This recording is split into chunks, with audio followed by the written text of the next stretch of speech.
Hey guys, what's up? It's me, Thomas. Today we're back here with Game Theory, and this is, well, today's game is That's Not My Neighbor. Haven't played it yet, but I did see the musical from Random Encounters. So this one's called You Are the Real Monster. That's not my neighbor. Sorry, just don't know what I'm saying. So yeah, basically we're the real villains. We're the master doppelganger. I don't know. I'm actually kind of curious to see where it goes, so well, let's see where the theory goes. Bring it on, Tom. Be sure to like, subscribe for more. Hope you enjoy. Let's check it out. Okay, let me just see if you're on the list.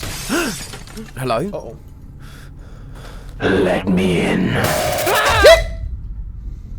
Hello, Internet! Welcome to Game Theory, the show that can get you onto any list so long as you hit that subscribe button. What's up with my face? Oh, I'm just trying something new. Yeah! Gotta keep things fresh. All I have to do now is, who are you? Yeah, nice try. I'm Tom, the host of Game Theory. Right, and I suppose you also have a crippling Reese's addiction. Exactly! Ha! Trick question. I'm an M&M guy. Get him out of here, boys! Sorry about that. These doppelgangers are getting pretty out of control. They've been taking over my YouTube feed for weeks. Who knows how many YouTubers they're impersonating at this point. And it's all because of the indie horror sensation that is That's Not My Neighbor. Very heavily inspired by Papers, Please. That's Not My Neighbor is a game about checking paperwork to keep intruders out. But instead of working for a totalitarian government, you're working as a simple apartment doorman, trying to keep these horrible monstrosities from getting in and murdering everyone inside. These creatures are known as doppelgangers, or just doppels for short, and they can take the form of anyone, though they can't seem to get everything right. Sometimes the mistake is as subtle as a wrong ID number. Other times it's more obvious. Luckily, you're not helpless against these monsters. You have the Department of Doppelganger Detection, or the DDD, to help you out. If you suspect anyone of being a doppel, you can shut the doors, sound the alarms, and they'll be right by to clean up the mess. It's a simple premise, and the character designs are fun and memorable for both the humans and the doppelgangers, which means it should come as no surprise to you that ever since this game came out, we've been receiving non-stop requests to cover it. By the way, if you have any suggestions for games to cover, please do let us know over on the Game Theorist subreddit. I'm constantly checking it to find what kind of topics you guys are interested in. But the point is, this game has been on my radar for a hot minute, and with the recent release of its new Nightmare mode, I think it's the perfect time for us to dive a little deeper into this game and figure out what's really going on in the neighborhood. Where do the doppelgangers come from? What is the DDD hiding? And why, oh why, is Afton in this game? Seriously, I don't think I'll ever know peace from FNAF. Grab your hazmat suits, theorists, because it's time for us to find the lore hiding in the hallowed halls of That's Not My Neighbor. Let's start with the things that the game straight up tells us. Besides the whole doppelganger thing, we're told that this game takes place on February 9th, 1955, thanks to a calendar that you find above your desk. And that's basically all we're told. You see why it took me so long to make this video? However, even with just the date, we can start to figure out context of what's going on in the world outside of our little apartment complex. I couldn't find anything specific that happened in history on February 9th of that year, other than the fact it's a Wednesday, which I call out because the game seems to suggest that it's either a Monday or a Tuesday, depending on the type of calendar you think this is. But minor details aside, the big picture here is that 1955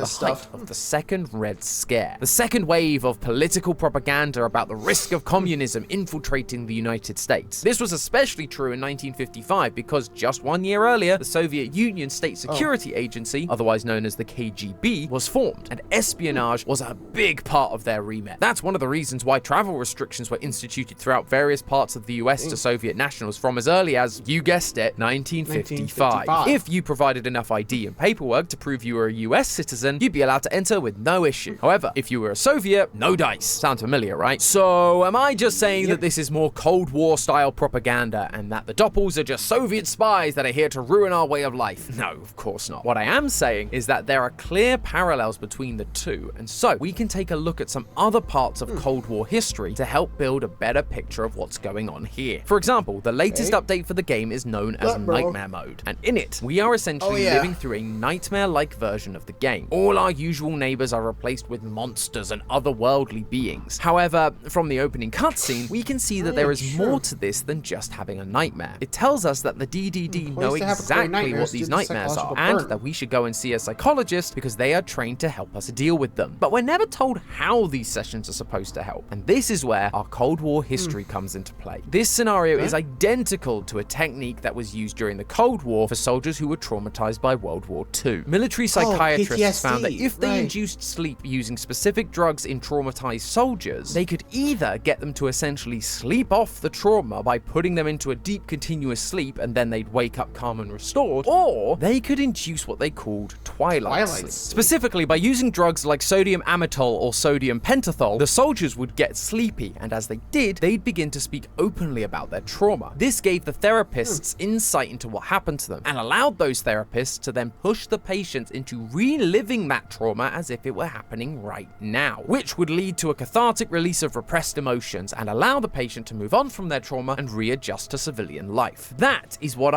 Though, slight problem, because, well, I can definitely see that not working out well, because I'm pretty sure those drugs wouldn't be around today. Plus, I don't think psychiatrists even use that anymore. You know, the so-called truth serum.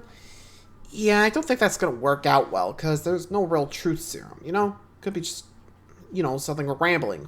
Anyway, there's got to be more to it. But anyway, time for Henry here. I believe is happening in these sessions. We aren't just having nightmares because of trauma. We are actually being forced to relive the trauma by the DDD in order that we can be freed from it and go back to work as normal the next day. Or at least that's what the DDD wants us to think the result will be. See, while they claim it's to help us like these real world methods, the nightmares don't end. They just go on and on and on. That's not just a game mechanic either. In the initial tape, it tells us that Henry approves of this method despite the nightmares not ending, which is the opposite of what these sessions are supposed to do. Or is it? While most of these real experiments were used with the intent to heal soldiers by getting them to relive past events, if the soldiers didn't remember the event exactly, the therapist would take some creative liberties. They'd give them a made-up scenario in order to draw out the same traumatic emotional response. This turned out to be just as effective at healing repressed trauma, but it did mean that these soldiers would start to remember these new fake scenarios as if they were the real source of trauma. Basically, while trying to heal people, they accidentally figured out how to brainwash someone. And of course, the CIA took notice and began using this method within their own operations. Now, everything about the DDD screams government agency, from the logo to their instructions to the fact that they look like they're these guys straight out of Monsters, Inc. Building clear, ready for decontamination. So, if they are encouraging these employees to go and use their psychologists, then I have a feeling they're not actually going to be cured, but to be brainwashed. In Nightmare Mode, our neighbors are all replaced by monsters. We've got vampires, eldritch horrors, and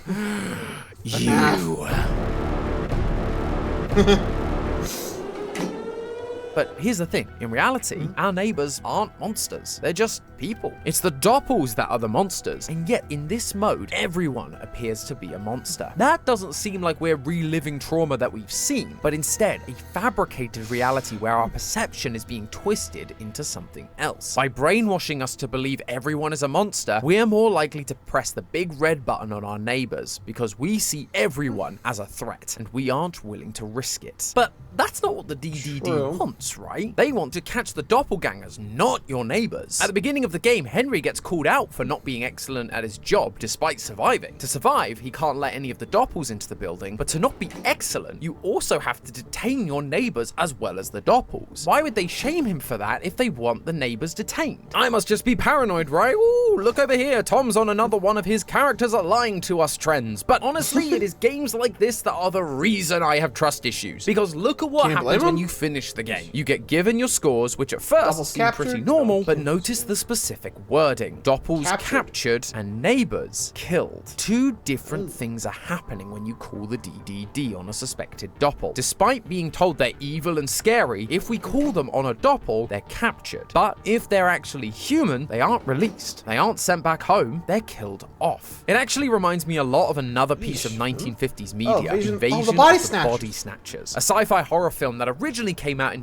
1956 and was based on a book that came out in 1954, perfectly straddling our right in main the middle date of there. it. The premise is that an alien species arrives in these seed-like pods that hatch and take on the identity of an already existing person. They will then go on to kill this person while they're sleeping in order to replace them. In some later adaptations, it's even revealed that high-ranking officials like police and members of the government have been replaced by these pod people, now able to push their own agenda of replacing the entire population. That seems to me like the DDD. They aren't actually trying to get rid of the doppels, they're trying to remove the humans that the doppels are impersonating in order that they can more easily enter society. That's why they convince us that all of our neighbors are monsters within those therapy sessions. If they have a paranoid, desensitized doorman that basically sends everyone to the DDD, it allows them to more easily get their hands on the original neighbors and kill them, while the doppels take their place, all disguised as an act of protection. But it's not just the doppelganger element that appears to be the same as the body snatchers, it's also the aliens. Yeah, just when you thought this thing couldn't get any more conspiratorial. When you boot up Nightmare mode, right at the start, we get a single frame of a DDD agent standing next With to an an alien. No, I'm not kidding. And this isn't even part of our nightmare. This is part of the instructional tape that's gone out to inform us about the psychology services. Aliens are officially involved in this whole thing, and they are working with the DDD You must to feel like help this the is part of doppels They take Live. over. Fortunately, we're not the only ones that are suspicious of our hazmat-wearing overlords. There is someone else who is trying to help us survive everything we're going through and uncover the truth about what's going on. During Nightmare mode, we encounter this guy wearing a hood, and he gives us a very interesting note. It says, don't trust them, with the DDD logo crossed out, a code, and a website. This guy also appears to be the one who warns us about the nightmare clown that wants to kill us. He's wearing a mask in the base game, but if you go into the game's files, you can remove it, and his facial features seem to match our hooded character. So he's clearly got our best interests at heart. Plus, I love a good puzzle, so I'm willing to hear him out. We go to the website and oh no, this might be a little more than I bargained for. We've only got 5 letters here. OITNW. And we somehow have to convert that not only into a 26-letter alphabet, but into usable words and sentences. However, when in doubt, I know there is always one place that I can turn to in times of need. Google? Reddit. And sure enough, over on the That's Not My Neighbor subreddit, Redditor Deccan had figured something out. The code we were given was essentially a set of equations. The first one was I plus T equals N, then I plus N equals W, and so going through each one like that, they figured out that I was 1, T was 2, N was 3, W was 4, and O was 5. If we convert that initial line of code into their corresponding numbers, we end up with this, which they also realized divided perfectly into groups of 3. Sadly, that's where their trail ran cold. But while they weren't sure what to do next, another Reddit user known as Digital Dino came in to save the day, because they realized that this is what is known as a base 5 number system. Basically a system of numbers that only uses 5 digits, 0 to 4. The number system we typically use is known as base 10, because all of our numbers consist of 10 digits, 0 to 9. Now, you'll notice that base 5 doesn't use the number 5, which shows up a lot in this code. So what Digital Dino did was swap it out for the 5th digit of base 5, 0. It feels like messy math and kind of flies in the face of that initial cipher, but when you look at the letters again, you can see there is a method there, because they each use a set number of straight lines. I uses 1, T uses 2, N uses 3, W uses 4, and O uses 0. While I may not be super satisfied with the logical step there, I can't deny the results. Once Digital Dino made that change, they converted each set of 3 numbers from base 5 to base 10. You do this by multiplying the first number by 25, the second by 5, and the third by 1, then adding them all together. That means that each group of 3 numbers becomes 1 number in our traditional number system. And wouldn't you know it, all the new numbers we get fall between 1 and 26, which means they all can correspond with a letter of the alphabet. Once you convert the entire page of code, you end up with this. Confidential material, Trojan Horse Project, funded by the Military Department of the Government. General Director, Oswald D. Kepler. Lead researcher, Dr. Afton. Year of creation, 1945. Prominent results from some experimental models. Verbal communication perfectly replicable regardless of language. Acceptable falsification capability. Determination to deceive. Physical assimilation still to be improved. Capacity to act under orders still nil. New project proposal. Evolutionary algorithm project. Massive training training of experimental models, leak detected, emergency protocol activated, contingency plan, foundation of the doppelganger detection department, current state of the project, active, promising project results. First off, of course the character named Afton is involved here. But the more important details are that the doppelganger operation wasn't meant to just be an invasion of the Body Snatchers 2.0. It was originally designed as a military operation. The project is called Trojan Horse, and in Greek mythology, the Trojan horse was a gift given by the Greeks to the Trojans after the Greeks had been totally destroyed in battle. The Trojans saw it as an act of surrender, and they took the new trophy into the city, only for a few Greeks to have stowed away inside the horse. And that night, they snuck out of the horse, opened the gates to the Greek army, who then destroyed the entire city and won the war. Seems like the military was going to use these doppelgangers in the same way, to infiltrate enemy lines and help them win the Cold War. And while the use of a weird alien monster thing might be a bit out there, this type of espionage where someone is disguised as someone else certainly isn't. During and after World War II, Britain's secret operations executive would employ plastic surgeons to do operations on the faces of their operatives so that they would be unrecognizable and blend in with the people around them in whatever part of the world they were going to be stationed in. Apparently, it was so successful that the American government would send their spies to Britain to get the same surgeries. This was all revealed by a man called James Hutchison in, get this, 1945, the same year the Trojan Horse project started in It's Not My Neighbor. Naturally, permanently disfiguring someone and having them give up their lives isn't the sort of thing that goes down great in the court of public opinion. So what if the government tried something else? Instead of trying to turn people into other people, why not create something that has the ability to mimic others, falsify documents, and then enter a country undetected? This is where I believe the aliens come in, because in 1945 there was also reports of an avocado-shaped UFO crashing into Trinity Desert, New Mexico, just 5 weeks after the first atomic bomb was detonated there. Apparently the ship was taken away by US military personnel, which would mean that they'd suddenly have access to all that alien tech, and maybe even an actual alien species that they could use as part of their new initiative for military espionage. However, clearly this idea didn't work in the long run. While things initially seemed good, this new life form wasn't really doing the whole taking orders thing. Some of them even managed to escape, leading to the creation of the DDD to try and detain them so that they could continue their experiments. But as we saw from the frame in the psychology video, it looks like the DDD has been compromised. They're working alongside the aliens Body Snatcher style, now eliminating the humans you detain and releasing the captured doppels back into the world to take the place of another unsuspecting human. Until one day, everyone, including you, is replaced by one of them. Maybe one day we'll get to peek behind their visors, and when we do, I wouldn't be surprised if we'll see a distorted version of our own face staring right back at us. But hey, that's just a theory. A game theory! Thanks for watching. Well, that happened, and I got nothing left to say. It does seem possible, but, man, it does sound nasty. It does feel like Body Snatchers too, so I wouldn't be surprised, future updates actually include that, but we'll see. Well, till next time, guys, I'll see you in the next video. Adios.